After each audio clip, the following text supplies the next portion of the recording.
కొంతమంది ఆగంతకులు ప్రజలకు phone calls చేస్తూ తాము అమరావతి సచివాలయం నుండి మాట్లాడుతున్నామంటూ ప్రజలు బ్యాంక్ ఖాతాల్లో ఉన్న డబ్బులను దొంగిలిస్తున్నారని, ఇటువంటి ఫేక్ కాల్స్ పై పిఠాపురం నియోజకవర్గ ప్రజలందరూ అప్రమత్తంగా ఉండాలని Pithapuram police circle inspector Srinivas ప్రజలకు విజ్ఞప్తి చేశారు. పిఠాపురం పట్టణం రాజా రామ్మోహన్ రావు మున్సిపల్ పార్కులో సైబర్ నేరాలపై పిఠాపురం సర్కిల్ ఇన్స్పెక్టర్ శ్రీనివాస్, పిఠాపురం పట్టణ ఎస్ఐ మైన్ కుమార్ ప్రజలకు అవగాహన కల్పించారు.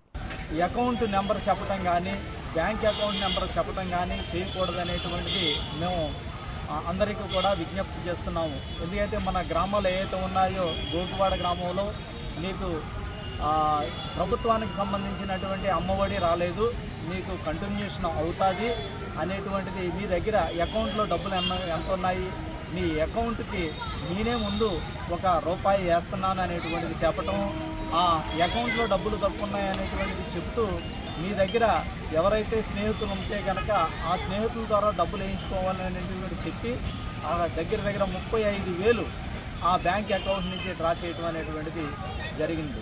అంటే ప్రజలందరికీ కూడా ఈ సైబర్ క్రైమ్ మీద అవగాహన లేదు. డబ్బులు పోయిన తర్వాత మళ్ళీ పోలీస్ స్టేషన్కి రావడం అనేటువంటిది జరుగుతుంది. ఖచ్చితంగా మీకు ప్రభుత్వ పథకాలు రావాలంటే కనుక దగ్గరలో ఉన్నటువంటి సచివాలయాలకు వెళ్ళి మాకు ప్రభుత్వ పథకం రావటం లేదనేటువంటిది అడిగి తెలుసుకోవాలి.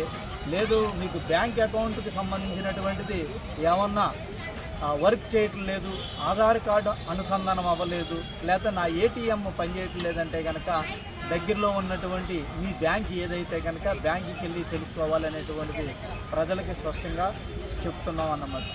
ఈ అయిపోయిన తర్వాత పోలీస్ స్టేషన్కి వచ్చి కంప్లైంట్ చేసినా కానీ మనకి ఎంతవరకు ఉపయోగం అనేటువంటిది ఖచ్చితంగా మేము కేసెస్ రిజిస్టర్ చేయటము, తర్వాత మన సైబర్ సంబంధించినటువంటి 1930కి వెంటనే చెప్పటము, అవన్నీ కూడా మనం లాక్ చేయించడము, మళ్ళీ ఆ డబ్బులు తెప్పించేటువంటి విధానం చేస్తూ ఉంటాం. దాన్ని కాకుండా ముందుగానే ప్రజలందరూ కూడా కొంచెం వారు తెలియనటువంటి వాళ్ళకి తెలియజేస్తూ ఖచ్చితంగా ఫోన్ ఉపయోగించేటప్పుడు ఎవరైనా సరే మీకు పథకాలు రాలేదంటే కనుక ఆ విధంగా ఫోన్లో వాళ్ళకి లింకులు కానీ, లేకపోతే స్కాన్ చేయటం కానీ, లేకపోతే ఓటీపీ వస్తే నెంబర్ చెప్పడం కానీ చేయకూడదనేటువంటిది పదే పదే ప్రజలకి పోలీసు వారు విజ్ఞప్తి చేస్తున్నాము.